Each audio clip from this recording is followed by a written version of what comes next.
Hello aspirants, major test 6 का paper हो चुका है आप लोगों का और उसके सीरीज का डिस्कशन हम लेके आए हैं। केमिस्ट्री की सेगमेंट की बात करेंगे। डेफिनेटली ये जो क्वेश्चंस हैं मोस्ट एक्सपेक्टेड क्वेश्चंस हैं इस साल की नीट के, और हो सकता है आपके क्वेश्चन पेपर के अंदर भी यही क्वेश्चंस आपको मिले। तो इनके एक एक कॉन्सेप्ट को समझिएगा, आंसर को रट्टा मत मारिएगा और कॉन्सेप्ट्स की तरफ जाते हैं। समय ना बर्बाद करते हुए चलते हैं क्वेश्चन नंबर 51 पे। Gases like nitrogen and oxygen behave as ideal gases at high temperature and low pressure। 100% ये बात सही है। हमने ऐसा पढ़ा है कि रियल गैसेस जो होती हैं वो आइडियल गैस जैसे कब बिहेव करती हैं, लो टेम्परेचर जब, हाई टेम्परेचर जब होता है एंड लो प्रेशर जब होता है। ठीक है। Molecular interaction diminish at higher temperature and lower pressure। This is the बिल्कुल correct reason, क्योंकि उस समय पे molecular interaction बिल्कुल nullify हो जाते हैं, इसीलिए both A and R are correct and R is the correct explanation of A is the answer। तो D आएगा इसका आंसर। नेक्स्ट क्वेश्चन की तरफ चलते हैं।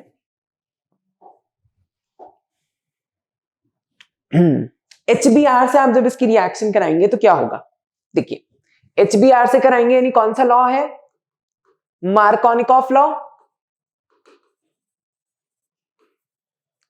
मार्कोनिकॉफ लॉ में एडिशन किस हिसाब से होगा, जहां पे कार्बोकेटाइन ज्यादा स्टेबल होगा, डबल बॉन्ड तोड़ो, यहां पे कार्बोकेटाइन ज्यादा स्टेबल होगा तो इसीलिए ब्रोमीन क्या हो जाएगा, यहां पे जुड़ जाएगा। आंसर आ जाएगा B. Next question, non aromatic compound among the following. देखो नॉन एरोमेटिक के लिए रीजन है या तो कॉन्जुगेशन ना हो,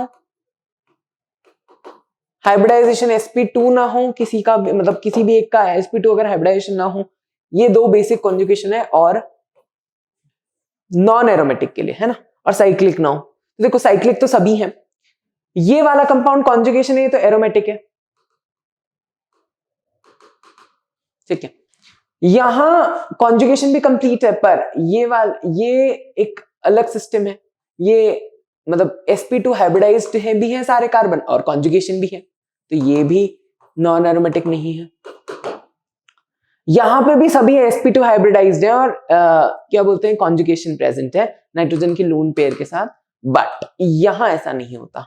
यहां क्या होता है बच्चों, ये नेचर में इस तरीके से एग्जिस्ट करता है। ठीक है, इसीलिए ये प्लेनर, ये नॉन एरोमेटिक होता है, आउट ऑफ द प्लेन चला जाता है, ये बोट लाइक का होता है नेचर में इसका स्ट्रक्चर।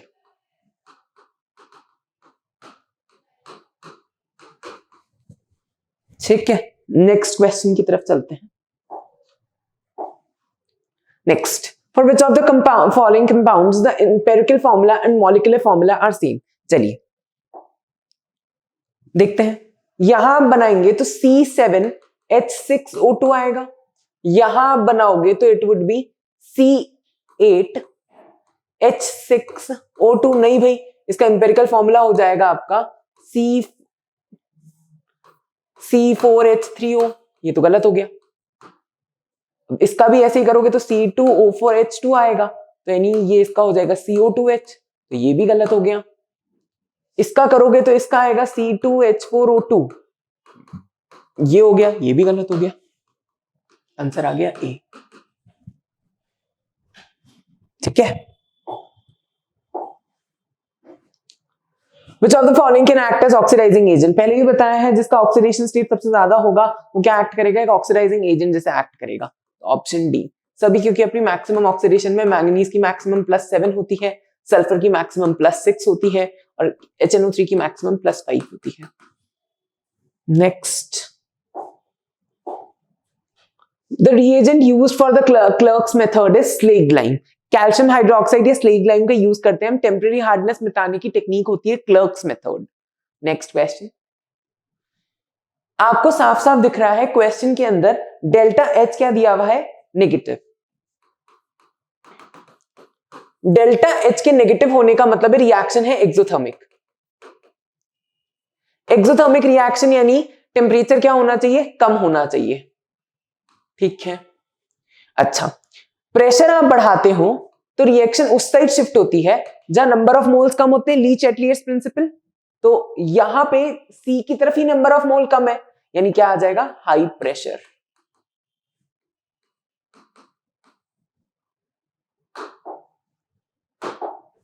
नेक्स्ट, इक्विलिब्रियम कांस्टेंट निकालना है आपको। 3 मोल नाइट्रोजन 6 मोल हाइड्रोजन के साथ जब आप मिक्स कर रहे हो और 64 ग्राम N2H4 दिया हुआ है, ठीक है। देखिए N2H4 64 ग्राम, N2H4 कितना दिया हुआ है, 64 ग्राम दिया हुआ है, तो 64/32 इसका मोलर मास, 2 मोल आ गया। अब बस कुछ भी नहीं करना है, केसी का फॉर्मूला लगा लेना, Kc is equals to product upon reactant, ठीक है, उससे आंसर आ जाएगा इस क्वेश्चन का। नेक्स्ट क्वेश्चन की तरफ चलते हैं। Q, W और डेल्टा E देके रखा हुआ है, तो आपसे क्या पूछा गया है इस क्वेश्चन का, Q डेल्टा, अच्छा Q, W और डेल्टा E दिया हुआ है, अच्छा ठीक है। मुझे बताओ गैस अब्सॉर्ब कितनी हो रही है, 200 जूल अब्सॉर्ब हो रही है, यानी पॉजिटिव है Q, तो यानी ये आएगा इसका आंसर, ठीक है। Work done is equal to minus P delta V minus of 1 ATM, delta V कितना दिया हुआ है तुमको, 10 से 20, ये 10 जूल में कन्वर्ट करना है, तो 101 से 1 इससे मल्टीप्लाई कर दो, तो हो जाएगा -1013। और इंटरनल एनर्जी कैसे निकालोगे, फर्स्ट लॉ ऑफ थर्मोडायनेमिक्स से, Q और W आ गया, सॉल्व कर लेना, आंसर आ जाएगा, ठीक है। नेक्स्ट क्वेश्चन की तरफ चलते हैं।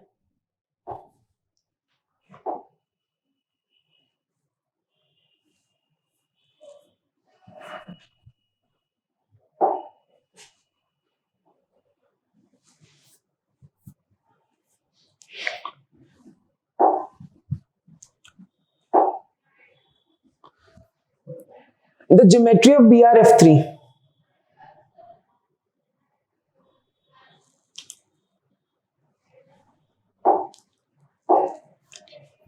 Geometry of BrF3, ये देखो BrF3 इस टाइप का होता है,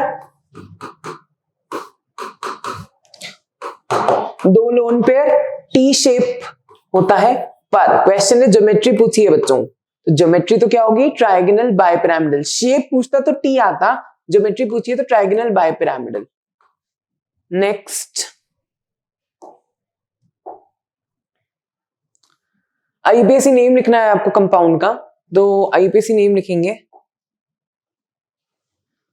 ये कंपाउंड कुछ ऐसा होगा, ठीक है। तो ये होगी लॉन्गेस्ट चेन, 1 2 3 4 5 6 7 8, यहाँ एक ही है, यहाँ 2 गए, 9 10, तो ये हो गई आपकी पेरेंट कार्बन चेन, तो डेकेन होगा, ठीक है। लोएस्ट लोकेंस रूल लगाते हैं, सब्स्टिट्यूएंट की पोजीशंस मिनिमम आनी चाहिए, तो सेकंड पे मिथाइल है एक 8 पे मिथाइल है यानी 10, और थर्ड पे एक है डबल बॉन्ड, एक 6 पे डबल बॉन्ड है, ये हो सकता है, ये वाला एक बार ट्राई करते हैं। चलो थर्ड पे है और 9 पे, यानी 12 आ रहा है इसका सम, और ये 16 और 7 23, ये तो बहुत ज्यादा हो रहा है, और ये हो रहा है 9 और 10 19 हो रहा है, तो यानी आंसर आएगा A. Next question, valence bond theory. हाँ देखो साइंटिस्ट तक पूछ लिया उसने केमिकल बॉन्डिंग से हमसे, तो हमें ये याद रखना है कि केमिस्ट्री की अगर एनसीईआरटी के भी साइंटिस्ट हैं तो पता तो होना ही चाहिए। Molecular orbital theory was given by Hund and Mulliken, तो सी का तो 2 आएगा, ठीक है।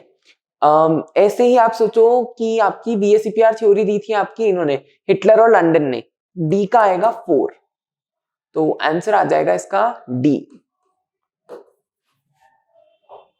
नेक्स्ट, टॉटोमेरिज्म कौन एग्जिबिट करेगा। देखो टॉटोमेरिज्म के अंदर क्या कंडीशन होती है, फ्री अल्फा हाइड्रोजन होना चाहिए, और जो अल्फा कार्बन है उसका हाइब्रिडाइजेशन sp3 होना चाहिए, ठीक है। ये तो देखो दोनों ब्रिज हेड है, तो कार्बन हाइड्रोजन नहीं दे पाएंगे, ये ब्रिज हेड है पर ये दे देगा यहाँ, और sp3 भी है। अगेन ये sp3 है पर हाइड्रोजन नहीं है, ये sp3 है पर ब्रिज हेड है, तो ये भी नहीं दे पाएगा, आंसर आ जाएगा सी ओनली।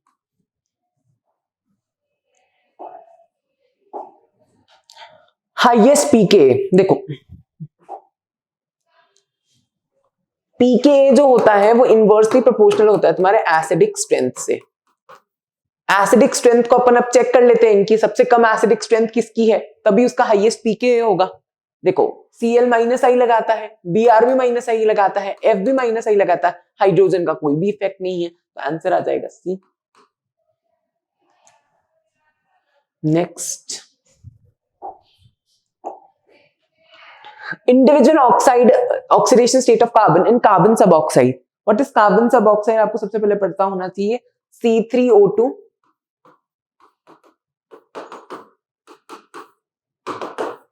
ठीक है, ये हो गया आपका -2, ये भी हो गया क्या आपका -2, आई एम सॉरी, ये हो गया +2, ये भी हो गया +2 और ये हो गया 0, क्योंकि दोनों ही कार्बन है, सेम इलेक्ट्रोनेगेटिविटी, तो आंसर आ जाएगा +2 एंड 0। नेक्स्ट,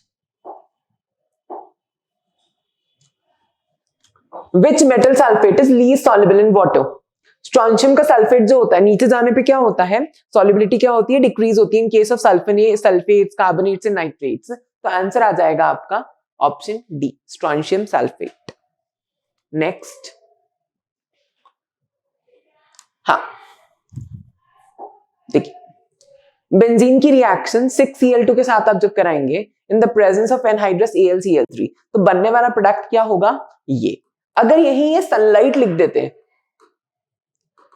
तो बनने वाला प्रोडक्ट होता है ये, हाइड्रोजन जाता, पर इस केस में हाइड्रोजन नहीं जाता है, याद रखना है, ठीक है, क्योंकि वहां फ्री रेडिकल होता है और यहां सब्स्टिट्यूशन होता है, सब्स्टिट्यूशन भी नहीं, एडिशन होता है। याद रखने हैं दोनों cases, very important. Next, density देके रखी हुई है और आपको मोलैलिटी पूछी है। देखिए डेंसिटी दी हुई है आपको, तो डेंसिटी से आप क्या कैलकुलेट कर लो, मोल्स कैलकुलेट कर लो, क्योंकि आपको मास दिया हुआ है, ठीक है। NaCl का सोल्यूशन है तो आप मोल निकाल सकते हो बच्चों, मोल आ गए, मोलैरिटी दी हुई है आप लोगों को, आप लोग अब सॉल्व कर लो, आंसर आ जाएगा सीधा। या फिर इसका एक सीधा फॉर्मूला भी होता है, molarity is equals to 1000 into molarity in upon 1000 into density minus gram molecular mass. चाहो तो इससे करना, चाहो इससे कर लो, इससे नॉर्मल कंसेप्ट से जाना चाहो इससे कर लो, जो आसान पड़े। फॉर्मूला याद नहीं रहता है तो कंसेप्ट से जाया करना। Next question, enthalpy of combustion CH4 की देके रखी है -x किलो जूल पर मोल, तो इंथैल्पी ऑफ कंबस्शन की हम रिएक्शन लिखेंगे CH4 plus oxygen, it gives CO2 and H2O। देखिए आपके पास यहाँ कितने मोल है कार्बन, बैलेंस करेंगे सबसे पहले रिएक्शन को, तो यहाँ 2H2O हो जाएगा और यहाँ 2 ऑक्सीजन हो जाएगा। फॉर्मूला होता है delta H is equals to delta U plus delta NgRT। अब डेल्टा U -x दिया हुआ है, डेल्टा NgRT कितना हो गया, -1 इंटू RT, ठीक है। तो आपका आंसर हो जाएगा, ये लेस है वैल्यू, तो delta H it is less than delta U, answer चला जाएगा ऑप्शन सी। नेक्स्ट क्वेश्चन की तरफ चलते हैं। इक्विलिब्रियम कांस्टेंट देके रखा हुआ है आपको इक्विलिब्रियम कांस्टेंट निकालना है, आपको डेल्टा जी की वैल्यू देके रखी है, ठीक है। देखिए आपको सबसे पहले डेल्टा जी नेट निकालना पड़ेगा रिएक्शन से, और वो निकलेगा प्रोडक्ट माइनस रिएक्टेंट से। प्रोडक्ट की देके रखी है 52, रिएक्टेंट की देके रखी है 87, इसे सॉल्व करोगे तो ये आएगा -35, ठीक है। ये डेल्टा जी नेट आ गया आपका। अब आपको क्या सॉल्व करना है, डेल्टा जी का फॉर्मूला पता है आपको, -2.303 NR log के, बस NRT log के, बस वैल्यूज दी हुई है, सॉल्व करना, एंटी लॉग ले लेना लास्ट में, आंसर आ जाएगा।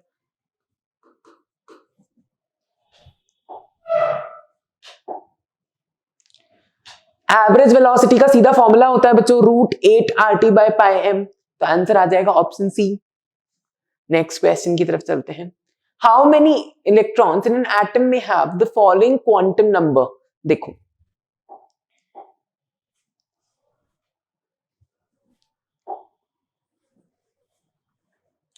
अगर n बराबर 4 है तो l क्या हो सकता है, 0 हो सकता है, 1 हो सकता है, 2 हो सकता है, 3 हो सकता है, क्योंकि जो l की वैल्यू है वो एक कम होनी चाहिए मिनिमम आपकी n से। तो l अगर 0 हुआ तो m ऑर्बिटल s हो जाएगा यानी एक ऑर्बिटल, 1 हुआ तो p यानी 3 ऑर्बिटल, 2 हुआ तो d हो जाएगा 5 ऑर्बिटल, और l अगर 3 हुआ तो इतने कितने 7 f में हो गए। तो 7 5 12 1 13 3 16, हर एक ऑर्बिटल में एक की स्पिन होगी +1/2, एक की होगी -1/2। उसने पूछा है -1/2 की कितने होंगे इलेक्ट्रॉन, 16 इलेक्ट्रॉन होंगे। नेक्स्ट, सर्टेन टेम्परेचर पे आपको क्या देके रखा है, केसी देके रखा हुआ है। अब आपको क्या निकालना है, इक्विलिब्रियम निकालना है कि इक्विलिब्रियम पे NO2 की वैल्यू कितनी होगी। इक्विलिब्रियम पे NO2 की वैल्यू कितनी होगी, तो देखो SO2 plus NO2 gives SO3 plus NO। सबके एक एक मोल देके रखे हैं शुरुआत से ही।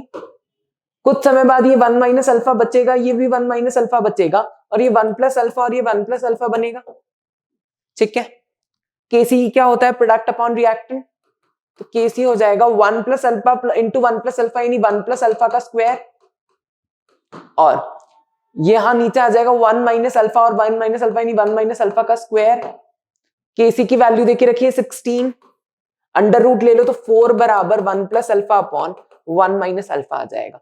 अल्फा सॉल्व करोगे तो आएगा 0.6 यहां से। ठीक है, उसने पूछा है NO2, NO2 कितना बनेगा बच्चा, बचेगा 1 माइनस अल्फा, तो 1 माइनस 0.6, आंसर आ जाएगा 0.4। ठीक है, नेक्स्ट क्वेश्चन की तरफ चलते हैं। Number of visible line when an electron returns from 5th orbit to ground state. देखो विजिबल लाइन यानी बामर सीरीज की बात कर रहा है, जो कि n बराबर 2 तक होती है, तो कौन कौन सी होंगी, एक 5 से 2 आ रही होगी वो होगी, एक 4 से 2 आ रही होगी वो होगी, एक 3 से 2 आ रही होगी वो होगी, तो 3 लाइन हो गई टोटल। ठीक है, नेक्स्ट क्वेश्चन। आपको कंपाउंड देके रखा हुआ है, आपको रिएक्शन देके रखी है, आपको पूछे कंपाउंड बी क्या है, ओजोनोलिसिस की रिएक्शन है। ओजोनोलिसिस में क्या होगा, आपको डबल बॉन्ड O जोड़ना रहेगा, तो क्या बन जाएगा CH3CHO प्लस CH3CHO, आंसर आ जाएगा A। नेक्स्ट, ABC रिएक्शंस दी हुई है और हमसे इक्विलिब्रियम कांस्टेंट के बीच का रिलेशन पूछा है। देखिए अगर 1 और 2 को ऐड करूं तो 1 और 2 को ऐड करोगे तो देखो CO और CO कैंसिल हो जाएगा क्योंकि ऑपोजिट साइड पे है, CH4 ही रहेगा। पानी को ऐड करोगे 2H2O हो जाएगा, CO2 ही रहेगा, और H2 1 और 3 4 हो जाएगा। अगर हम ऐड कर रहे होते हैं रिएक्शन को तो हमें इक्विलिब्रियम कांस्टेंट्स को क्या करना होता है, मल्टीप्लाई करना होता है, और अगर हम सब्ट्रैक्ट कर रहे होते हैं तो हमें क्या करना होता है, डिवाइड करना होता है। तो ये हो जाएगा K1 into K2 is equals to K3। Next question, hybridization बताना है 1, 3 और 5 का। तो देखिए hybridization of 1 is sp, hybridization of 3 is sp3, और हाइब्रिडाइजेशन ऑफ 5 is sp2। ये तो आप सबको आने चाहिए इस टाइप के क्वेश्चन, सबसे बेसिक वैरायटी है नीट का और हर साल आते हैं इस पे क्वेश्चन। तो आंसर आ जाएगा sp, sp3, sp2, ऑप्शन हो गया ए। नेक्स्ट क्वेश्चन, कॉन्जुगेट एसिड बनाना है। तो देखिए कभी भी अगर किसी भी चीज का आपको कॉन्जुगेट एसिड बनाना हो तो उसके अंदर क्या जोड़ दो, H+ जोड़ दो, और अगर उसका बेस बनाना हो तो उससे H+ निकाल दो, आंसर हो जाएगा NH3। नेक्स्ट क्वेश्चन की तरफ चलते हैं। BF3 एक नॉन पोलर कंपाउंड है, बिल्कुल सही बात है।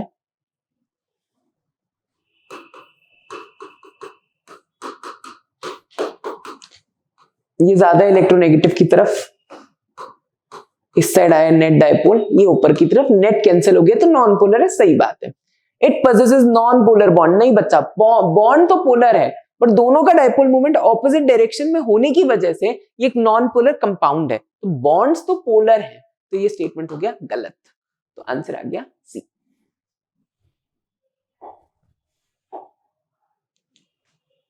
इसका IUPAC नेम पूछा है आप लोगों से, ठीक है। IUPAC नेम की मैं बात करूं तो कितने कार्बन का हो गया ये? 1 कार्बन, 2, 3, 4, 5, 6 कार्बन, 6 कार्बन यानी हेक्सेन, हेक्स, ठीक है। थर्ड पोजीशन पे डबल बॉन्ड है और हाँ, थर्ड पोजीशन पे डबल बॉन्ड आएगा आपका, और सेकंड पोजीशन पे क्या हो जाएगा? OH, क्योंकि हमें सब्स्टिट्यूएंट्स को क्या देनी होती है? प्रेफरेंस देनी होती है, तो ये आ गया first option. Next question, all real gases behave as ideal gas under, अभी बताया था आप लोगों को कैसे होता है, लो प्रेशर और हाई टेम्परेचर, फर्स्ट आंसर आ जाएगा। नेक्स्ट क्वेश्चन, कैल्शियम कार्बाइड का अगर आप हाइड्रोलिसिस करते हो, कैल्शियम कार्बाइड का अगर आप हाइड्रोलिसिस करते हो तो क्या बन जाएगा? एसिटिलीन, ठीक है। एसिटिलीन का रिएक्शन H2SO4 HgSO4 खुशरॉफ रिएक्शन है ये, बी क्या बन जाएगा? एल्डिहाइड,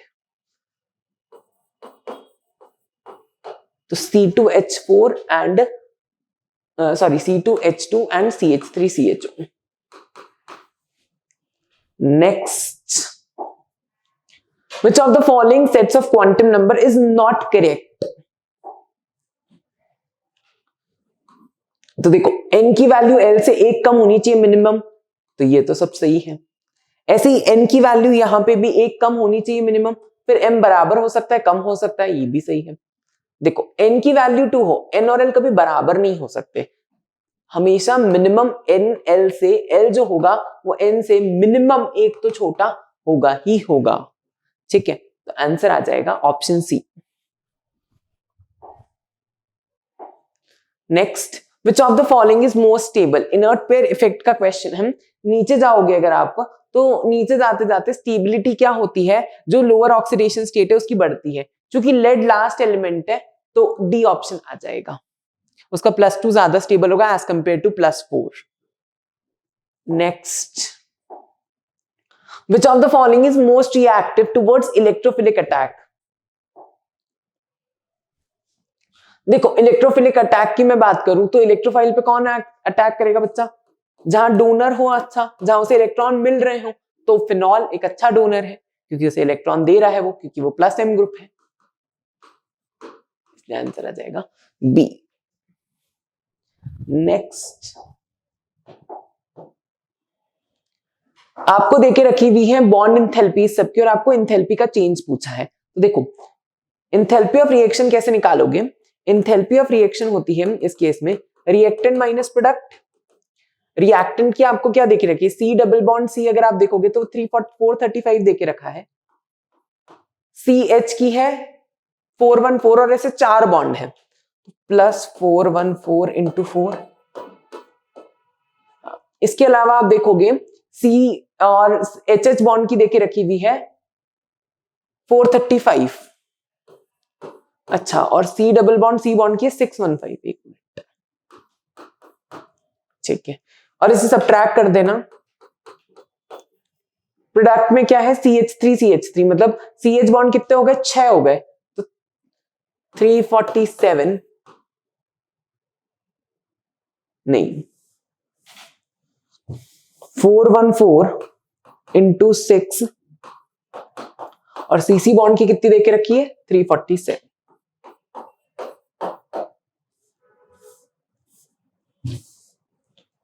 ठीक है, इसको आप नेट सॉल्व करोगे तो -125 आएगा।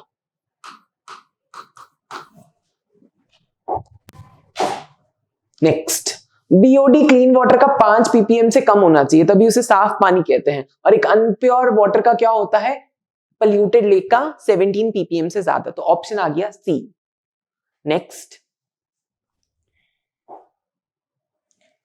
CH3CH2CA, यहां मैंगनीज एसिटेट है, तो ये क्या बना देगा, एसिड बना देगा यहां पे सीधा।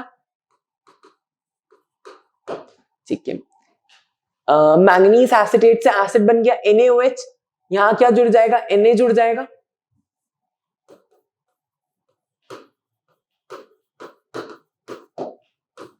उसके बाद इलेक्ट्रोलाइसिस करोगे तो उससे क्या बनेगा, इलेक्ट्रोलाइसिस कोल बेस इलेक्ट्रोलाइसिस से 2 मोल लेने पड़ते हैं हमें हर चीज के, तो यहां क्या हो जाएगा, एक एक CO2 का लॉस हो जाएगा और आपका बन जाएगा N-ब्यूटेन C। Next maximum number of atom पूछे हैं, देखो 0.1 ग्राम मॉलिक्यूल बताया था, ग्राम मॉलिक्यूल को ही मतलब क्या होता है, मोल। 0.1 इंटू 2 0.2 हो गया है यहाँ पे ग्राम मॉलिक्यूल में। अगेन यहाँ पे भी क्या हो गया, 0.1 इंटू कितना एटम है, अच्छा नॉर्मल एटम पूछे है ना, तो देखो कितना है, 0.1 मोल है और कितना एटम हो गए, 2 1 3 3 और 4 7, तो 0.7 हो गया इसका एटम, 0.7 Na। ऐसे बी में देखोगे तो ये हो गया पॉइंट, अगेन ये भी मोल हो गया, 0.1 इंटू 5.6 लीटर ऑफ SO3, तो 5 मोल निकाल लो पहले, 5.6 अपॉन 22.4, ये हो गया 1/4 यानी इट इज 0.25 मोल हो गया। SO3 के एटम यानी 4 हो गए, तो 0.25 यानी ये 1 Na हो गया ये सीधा सीधा। और ये 36 ml of H2O at room temperature. अब 36 ml देके रखा हुआ है, देखो अब 36 ml रूम टेम्परेचर पे अगर आपको देखे रखा है, नॉर्मली आपकी डेंसिटी होती है 1 ग्राम पर लीटर, 1 ग्राम पर ml। ठीक है, तो आपका यानी पानी कितना है नॉर्मल पे, 1 ml। ठीक है, मोल निकाल लेते हैं अपन, 18 पे है और यहाँ 36 हो गया, 36 दिया है ना, 36 अपॉन 18, 2 मोल, तो 2 Na मैक्सिमम, 2 Na और साथ में कितना एटम हो गए, 1 2 3 एटम, तो 6 Na हो गए, मैक्सिमम हो गए हैं। नेक्स्ट, गोल्फ बॉल का मास देके रखा है, स्पीड देके रखी है, उसकी एक्यूरेसी देखिए, अनसर्टेनिटी, हिल्जनबर्ग अनसर्टेनिटी प्रिंसिपल लगेगा, डेल्टा एक्स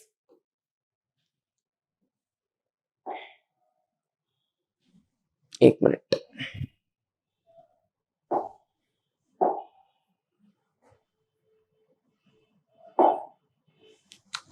हाँ, delta x into delta p is greater than equal to h/4πm। 2% accuracy देके रखी है स्पीड के अंदर, तो आपको क्या दी की है, स्पीड कैसे निकाल लोगे आप, 45 इंटू 2% कितना हो जाएगा उसका, वो ये हो गई आपकी स्पीड। मास देखे रखा है 40 ग्राम, आपको इसे किलोग्राम में बदलना पड़ेगा, 40 इंटू 10 की पावर -3, बस यहाँ पे मोमेंटम निकल जाएगा m डेल्टा v से, v आपने निकाल लिया, मास दिया हुआ है, डेल्टा x निकाल लेना, इन सब की वैल्यूज हमें पता है, सॉल्व कर लेंगे। ठीक है, सॉल्व कर लेना, आंसर आ जाएगा इसका। नेक्स्ट क्वेश्चन की तरफ चलते हैं।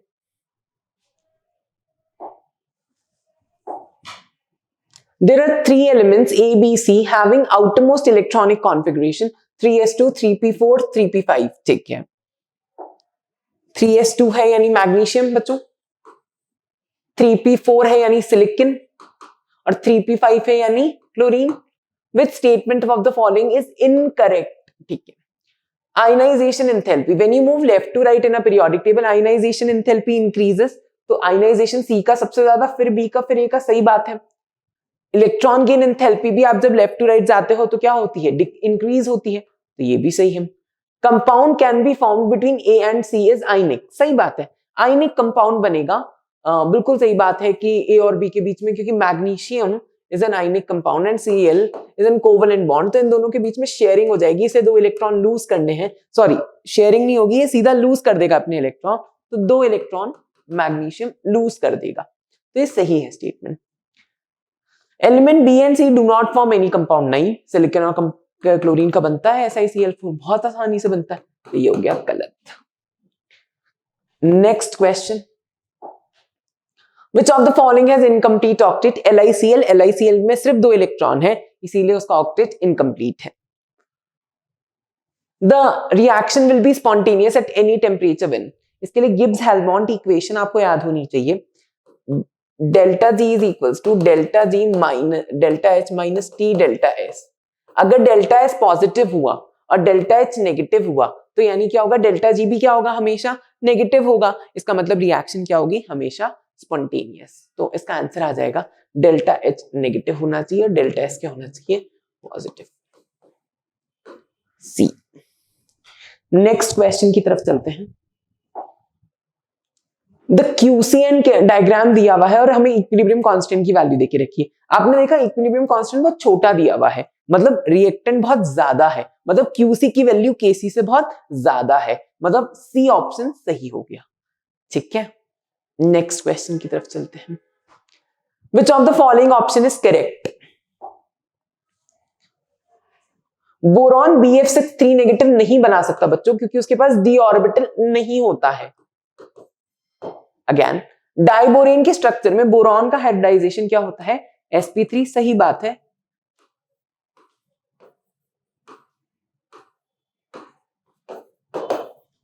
ये डाइबोरेन है, बिल्कुल सही बात है। दोनों बोरॉन का हाइब्रिडाइजेशन क्या है? sp3। Hybridization enthalpy, hydration enthalpy of alkaline metal are smaller, नहीं हायर होती है बच्चों एल्कली मेटल से। Diamond has lower melting point, नहीं हाई मेल्टिंग पॉइंट होता है क्योंकि 3D स्ट्रक्चर होता है उसका।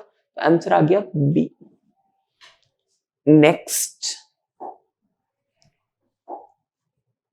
विच of the following does not show disproportionation? जो अपनी हाईएस्ट ऑक्सीडेशन स्टेट में होगा बच्चों, वो डिस्प्रपोर्शनेशन नहीं दिखाएगा। ClO4 नेगेटिव में ऑक्सीडेशन स्टेट +7 है, इसीलिए वो डिस्प्रपोर्शनेशन नहीं दिखाएगा। विच of the following is Friedel-craft alkylation? तो आपको सीधा सीधा पता है फ्रिडल-क्राफ्ट एल्काइलेशन के लिए क्या होना चाहिए? एक एल्काइल ग्रुप होना चाहिए, उसका रिएक्शन आप लिवाइस एसिड से करा दो। तो ये बी ऑप्शन हो गया आपका इसका आंसर। नेक्स्ट, pKa देके रखा है और pKb भी देके रखा है, आपको अमोनियम एसिटेट का pH निकालना है। तो बस कुछ भी नहीं करना है। pH is equals to 7 minus half of pKa plus half of pKa minus half of pKb। बस इसमें वैल्यू पुट करना है, आंसर निकालना है। आंसर आएगा option B. Next, radial node आपको निकालने हैं। रेडियल नोड कैसे निकालोगे? n माइनस l माइनस 1 से। तो 2 माइनस s की वैल्यू 1 है गई और ये 1, तो ये कितने हो गए? 0। नहीं रुको, एक मिनट रुको, गलती करी है हम लोगों ने। l s का तो कितना होगा? 0 होगा ना, तो 2 माइनस 0 माइनस 1, यानी आंसर आ गया 1। सी आएगा answer. For the graph of chlorine which has most probable speed? देखो नाइट्रोजन की क्या होगी? मोस्ट प्रोबेबल स्पीड क्लोरीन से ज्यादा होगी। क्यों? Most probable speed is inversely proportional to molar mass, तो इसीलिए आंसर आ गया बी। ठीक है, थैंक यू एवरीवन।